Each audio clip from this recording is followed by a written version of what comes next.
आज म तपाईहरुलाई यो B.Ed थर्ड इयरको यो compulsory subject curriculum and evaluation पाठ्यक्रम तथा मूल्याङ्कन भन्ने यो सब्जेक्टको चाहिँ आज म तपाईहरुलाई चाहिँ लेक्चर 9 अर्थात् यो चाहिँ युनिट 2 रहेको छ sources of influences on curriculum भन्ने चाहिँ यो युनिट 2 रहेको छ यो पाठ्यक्रममा प्रभाव पार्ने स्रोतहरु यो पाठ्यक्रममा प्रभाव पार्ने स्रोतहरु यो चाहिँ युनिट 2 रहेको छ यसको आज म तपाईहरुलाई चाहिँ लेक्चर शेयर गर्न गइरहेको छु यहाँ तपाईहरु हेर्न सक्नुहुन्छ युनिट 2 मा चाहिँ sources of influences on curriculum पाठ्यक्रममा प्रभाव पार्ने स्रोतहरु यो तपाईले युनिट 2 मा चाहिँ यो युनिट चाहिँ पढ्नु पर्दछ sources of influences on curriculum अब यसमा चाहिँ हामीले चाहिँ के चाहिँ पढ्नु पर्दछ भनेर चाहिँ म सरर तपाईलाई चाहिँ यो म तपाईलाई यहाँनिर शेयर गरिरहेको छु यो अन्तिमसम्म चाहिँ यो युनिटमा चाहिँ हामीले चाहिँ लगभग यो कुराहरु चाहिँ हामीले यति चाहिँ हामीले चाहिँ पढ्नु पर्दछ मेन टपिकमा हेर्ने हो भने यो ब्याकग्राउन्ड भइहाल्यो हैन त्यसैगरी philosophy some major philosophies influencing curriculum यो भयो त्यसपछि मेजर लर्निङ थ्योरीज भयो त्यसपछि society influences on society and culture on curriculum भन्ने चाहिँ यो चाहिँ हामीले चाहिँ पढ्नु पर्दछ यति हामीले चाहिँ यो मेन टपिकमा चाहिँ यो तीनटा टपिक रहेको छ यो मेन तीनटा टपिक चाहिँ हामीले चाहिँ यसमा चाहिँ हामीले यो युनिट 2 मा चाहिँ पढ्नु पर्दछ यो फिलोसफी भनेको हामीलाई थाहा छँदैछ some major philosophies influencing curriculum करिकुलममा चाहिँ प्रभाव पार्ने पाठ्यक्रममा प्रभाव पार्ने यो चाहिँ दर्शनहरु करिकुलममा प्रभाव पार्ने दर्शनहरु कुन कुन हुन् भन्दाखेरि आइडियलिज्म भनेको तपाईलाई थाहा छ कि छैन यसको अर्थ चाहिँ यो भनेको चाहिँ रियलिज्म प्र्याग्मेटिज्म एक्जिस्टेन्शियलिज्म आइडियलिज्म भनेको चाहिँ आदर्शवाद रियलिज्म भनेको यथार्थवाद प्र्याग्मेटिज्म भनेको प्रयोजनवाद र एक्जिस्टेन्शियलिज्म भनेको अस्तित्ववाद यो चाहिँ यो दर्शनहरुले चाहिँ करिकुलममा प्रभाव पारेको हुन्छन् मेजर फिलोसफीज इन्फ्लुएन्सिङ करिकुलम भनेर चाहिँ यो चाहिँ पढ्नु पर्दछ डिटेल रूपमा चाहिँ हामीले यसलाई हामी पढ्ने छौं त्यसैगरी अर्को मेजर लर्निङ थ्योरीज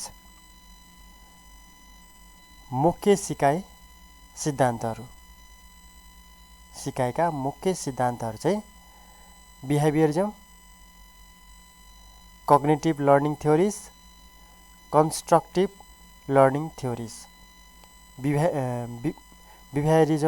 बिहेभियरिज्म व्यवहारवाद कग्निटिभ लर्निङ थ्योरीज संज्ञानात्मक सिकाइ सिद्धान्तहरु त्यसैगरी कन्स्ट्रक्टिभ लर्निङ थ्योरीज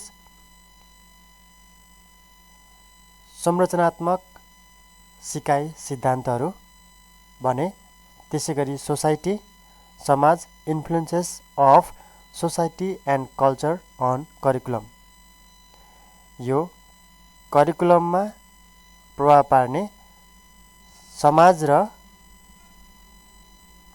यो संस्कृति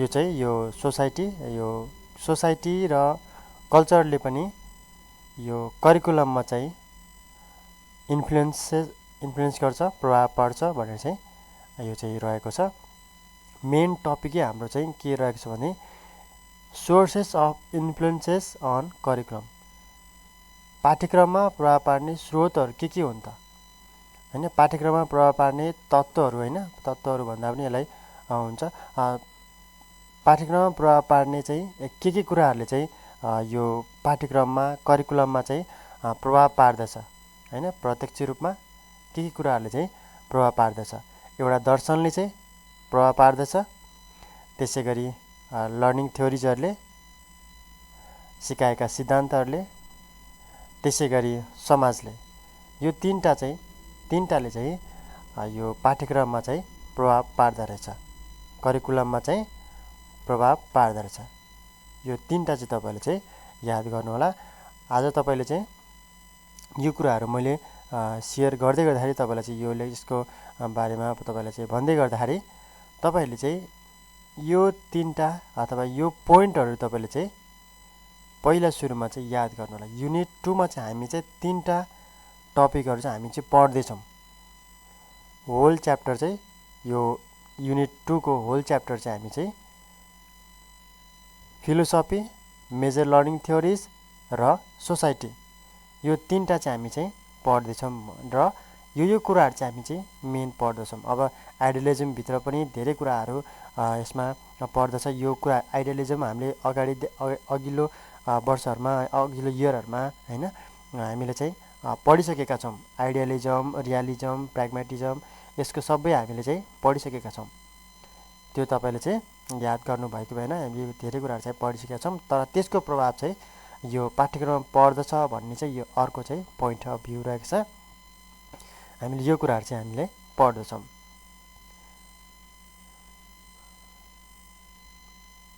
अब म तपाईँलाई यो छोटो ब्याकग्राउन्ड यो म तपाईँलाई चाहिँ यहाँनिर यसको बारेमा तपाईँलाई म बताउन यहाँनिर गइरहेको छु। यसको बारेमा पाठ्यक्रममा प्रभाव पार्ने स्रोतहरू के रहेछन् भने हामीले यहाँले हेरिसक्यौँ। यो philosophy, major learning theories, society रहेको छ। अब यसमा चाहिँ यसको चाहिँ ब्याकग्राउन्ड के रहेको छ म तपाईँलाई यहाँनिर सेयर गर्न गइरहेको छु। पाठ्यक्रम शिक्षण सिकाइको प्रमुख आधार हो।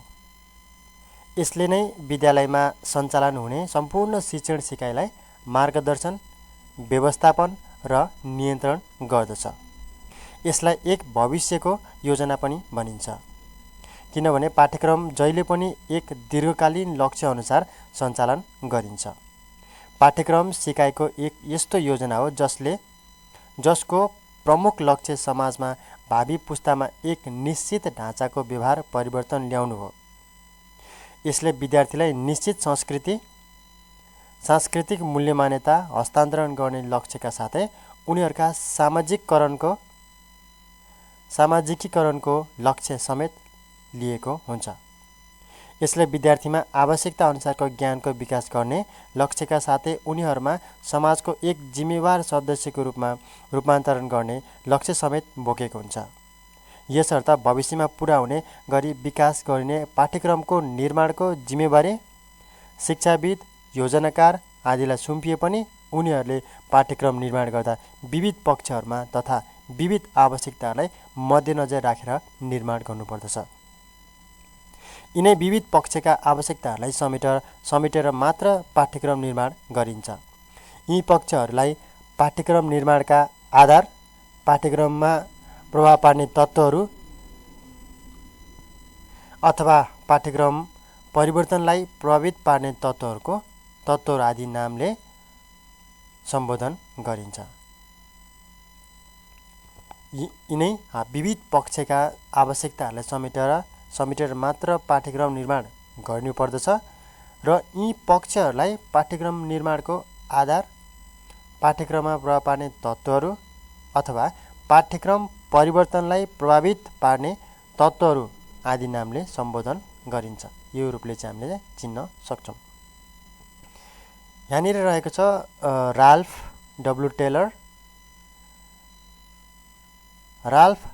डब्ल्यू टेलरले पाठ्यक्रममा प्रभाव पार्ने तत्त्वहरूको रूपमा विद्यार्थी, समाज र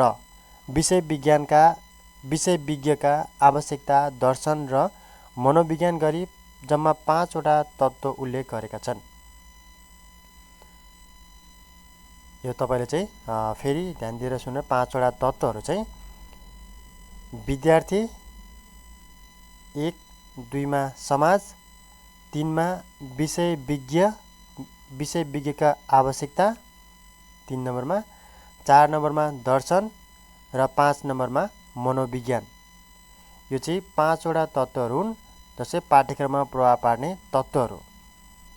खासमा यो 5 वटा रहेको छ। सुरुमा विद्यार्थी रहेको छ, समाज रहेको छ, विषय विज्ञका आवश्यकता रहेको छ, दर्शन रहेको छ र मनोविज्ञान रहेको छ। यो 5वटा। तर हामी चाहिँ यीमध्ये 3 मुख्य स्रोतहरू यो दर्शन, सिकाइ सिद्धान्त र समाजलाई चाहिँ हामी हेर्दछौँ। यसलाई चाहिँ हामी चाहिँ यो मेन चाहिँ यो 3टा चाहिँ हामीले चाहिँ पढ्दछौँ। Philosophy, major learning theories and society चाहिँ हामीले चाहिँ पढ्दछौँ। पाठ्यक्रममा प्रभाव पार्ने स्रोतहरू अथवा पाठ्यक्रममा प्रभाव पार्ने तत्त्वहरू, यो चाहिँ हामीले चाहिँ 3टा चाहिँ पढ्दछौँ। हुन्छ, आज मैले तपाईँलाई चाहिँ यो छोटो मैले यो यसको यो युनिट 2 लाई चाहिँ मैले सुरु गरेँ। यो ब्याकग्राउन्डबाट तपाईँले चाहिँ सम्झिनुपर्ने कुराहरू चाहिँ के हुन् भन्दाखेरि चाहिँ तपाईँले चाहिँ सुरुमा सम्झिनुपर्ने कुरा चाहिँ यो हो। सुरुमा चाहिँ तपाईँले चाहिँ युनिट 2 मा के छ, sources of influences on curriculum छ, पाठ्यक्रममा प्रभाव पार्ने स्रोतहरू र पाठ्यक्रममा यो प्रभाव पार्ने तत्त्वहरू अथवा स्रोतहरू चाहिँ यो युनिट 2 मा चाहिँ के पढ्दछौँ। यो 3टा चाहिँ मेजर यो मेजर पोइन्ट यो 3टा र यसभित्र हामीले चाहिँ यो 4टा यो 3टा हामीले चाहिँ यो पढ्नु पर्दछ भनेर चाहिँ यो तपाईँले चाहिँ पहिला सुरुमा चाहिँ याद गर्नु पर्यो। यदि तपाईँले याद गरिसकेपछि तपाईँले चाहिँ अब चाहिँ हामीले चाहिँ स्टेप बाई स्टेप यो पढ्दछौँ अथवा हामीले चाहिँ स्टेप बाई स्टेप यो पढ्नु पर्दछ भन्ने कुरा चाहिँ तपाईँले चाहिँ सरप्रेसमा तपाईँले चाहिँ भनौँ न समरीमा तपाईँले चाहिँ बुझ्नुहुनेछ। पहिला सुरुमा तपाईँले चाहिँ त्यो याद गर्नु होला। अनि मैले तपाईँलाई चाहिँ यो ब्याकग्राउन्डको बारेमा थोरै कुराहरू मैले तपाईँलाई यहाँनिर सेयर गरेँ।